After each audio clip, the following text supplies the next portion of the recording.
एक बार फिर से आप सभी दोस्तों का हमारे YouTube चैनल शिव दर्शन ब्लॉग में स्वागत एवं अभिनंदन है। जैसा कि आज हम आपको लाए हैं माँ विंध्यवासिनी यानी विंध्याचल के पर्वत पर विराजमान माँ विंध्यवासिनी के दरबार में। और आज हम आपको बताएंगे कि माँ विंध्यवासिनी के दरबार आप कैसे पहुँचोगे और कहाँ पर आप रुकोगे। सबसे पहले हम बात कर लेते हैं कि आप विंध्याचल धाम जाएंगे कैसे। अगर आप ट्रेन के माध्यम से जाते हो तो आप विंध्याचल स्टेशन जाकर उतर सकते हो, जहां से आपका विंध्याचल धाम सिर्फ आपका 1 किलोमीटर की दूरी पर है। अगर मान लीजिए आपको डायरेक्ट कोई ट्रेन नहीं मिलता है तो आप सीधे मिर्ज़ापुर स्टेशन आप रुककर फिर वहां से आप टैक्सी ले सकते हैं, जो कि आपका लगभग 8 किलोमीटर की दूरी पर पड़ता है। नहीं तो अगर निजी आपका साधन है तो उसके माध्यम से भी आ सकते हो। तो चलिए, ये सब था हमारा साधन, आप कैसे यहाँ पर आ सकते हो। अब हम आपको बताने वाले हैं जो वेदों पुराणों में माँ विंध्यवासिनी से संबंधित कुछ रहस्य और कुछ मंदिरों के बारे में बताया गया है। आपको उसी के साथ साथ बताएंगे कि आप विंध्यवासिनी के दर्शन करने के बाद आप नज़दीकी और भी कुछ प्रसिद्ध टेम्पल है, मंदिर है, जहाँ पर आप दर्शन कर सकते हैं। तो हमारे साथ बने रहिए और हम आपको यहाँ के पल पल की खबरें देते रहेंगे। तो फिलहाल आप यहाँ पर देख सकते हो कि हमने यहाँ पर जो स्टैंड है यानी वाहन स्टैंड है, यहाँ पर अपनी जो बाइक है वो खड़ा कर रखा है। अब आइए हम आपको उन रहस्यों को बताते हैं जो माँ विंध्यवासिनी से जुड़े हुए हैं, जो हमारे वेदों पुराणों में और स्थानीय लोगों के द्वारा मान्यता है।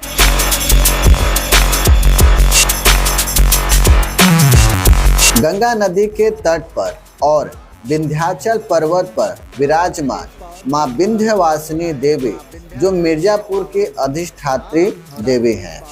माँ विंध्यवासिनी माँ दुर्गा का स्वरूप है और कुल देवी रक्षा करने वाली देवी के साथ साथ पूर्वी उत्तर प्रदेश के साथ साथ बिहार की क्षेत्रीय देवी हैं।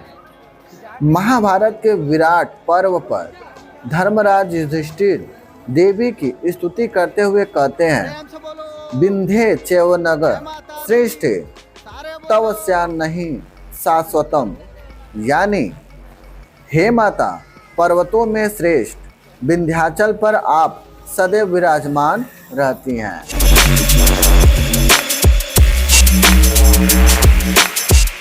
विंध्य पर्वत की विशाल श्रृंखला को विंध्याचल में पावन माँ गंगा स्पर्श करती है। इसी स्थान पर आदिशक्ति माँ विंध्यवासिनी अपने पूरे शरीर के साथ विराजमान है, जबकि देश के अन्य शक्ति पीठों पर सती के शरीर का एक एक अंग गिरा था, इसलिए उनको शक्तिपीठ कहा जाता है। लेकिन विंध्याचल को आदि शक्ति माना जाता है। शेर पर सवार माँ विंध्यवासिनी भक्तों के दुखों को हर लेती हैं।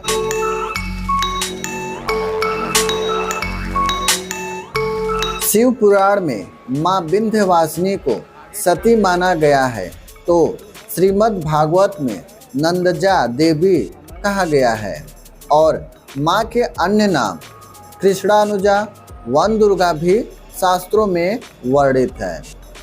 पौराणिक कथाओं के अनुसार देवी दुर्गा ने राक्षस महिषासुर का वध करने के बाद विंध्याचल को अपना घर चुना था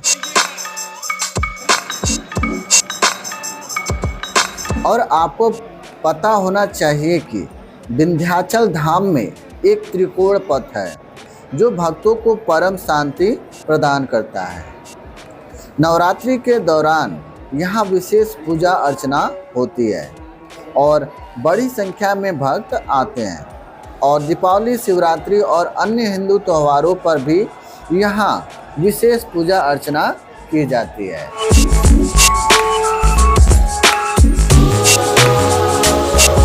माँ विंध्यवासिनी देवी के अलावा यहाँ अन्य देवी देवताओं को समर्पित कई मंदिर भी पाए जाते हैं, जैसे अष्टभुजी देवी मंदिर, कालीखो मंदिर।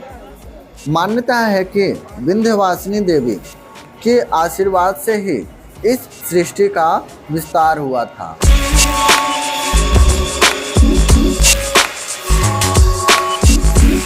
पुराणों के अनुसार भाद्रपद कृष्ण पक्ष द्वितीया तिथि को मां विंध्यवासिनी का अवतरण दिवस है। इस दिन देवी विंध्य पर्वत पर निवास करने आई थी।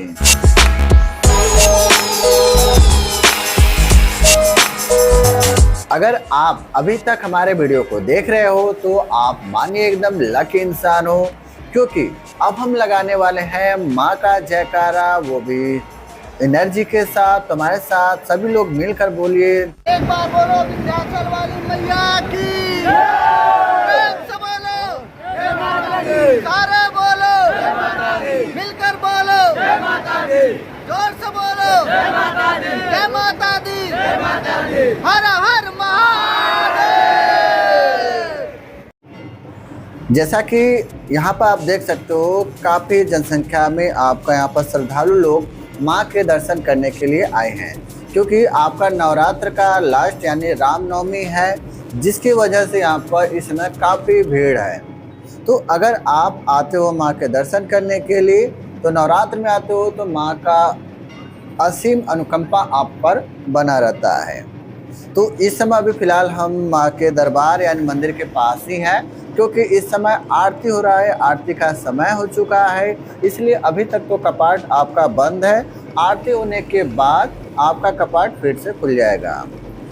अभी आपका क्या है, ये सुबह का आरती है, लगभग 3:30 बजे का है। 3:30 बजे से लेकर 4 बजे तक आरती होगा। वही 4 बजे आपका जो कपाट होगा वही खुलेगा, तो हम दर्शन करेंगे। फिर दर्शन करने के बाद फिर हम अपने घर के लिए रवाना होंगे। तो आप यहाँ पर देख सकते हो कि दर्शन करने के बाद हम बाहर निकल चुके हैं, मंदिर से बाहर आ चुके हैं, और यहाँ पर सभी श्रद्धालु दर्शन करने के बाद माँ का आखिरी दीदार कर रहे हैं, और दीदार करने के बाद घर के लिए रवाना होंगे। अगर आप माँ विंध्याचल का दर्शन करने आ रहे हो, तो मैंने आपको बताया था कि विंध्याचल के नज़दीक ही आपका अष्टभुजी देवी मंदिर है और काली खो मंदिर है, जो कि अपने आप में एक रहस्य है। तो अगर आप यहाँ पर आते हो तो आपको एक बार वहाँ पर अवश्य जाकर दर्शन करना चाहिए। तो अष्टभुजी मंदिर जो है उसके बारे में भी हम आपको वीडियो बनाकर दे देंगे। वहाँ का क्या रहस्य है, कैसे वहाँ पर विराजमान हुई हैं, उसके बारे में भी हम आपको बताएंगे। तो ये था हमारा माँ विंध्याचल धाम का वीडियो, जो मैंने माँ विंध्याचल के बारे में बताया, उनके इतिहास रहस्य जो भी हैं उनके बारे में आपको बताया। तो चलिए अब हम आपसे मिलेंगे अपने अगले वीडियो में। तब तक के लिए नमस्कार, हर हर महादेव, जय माँ विंध्यवासिनी, जय माँ अष्टभुजी।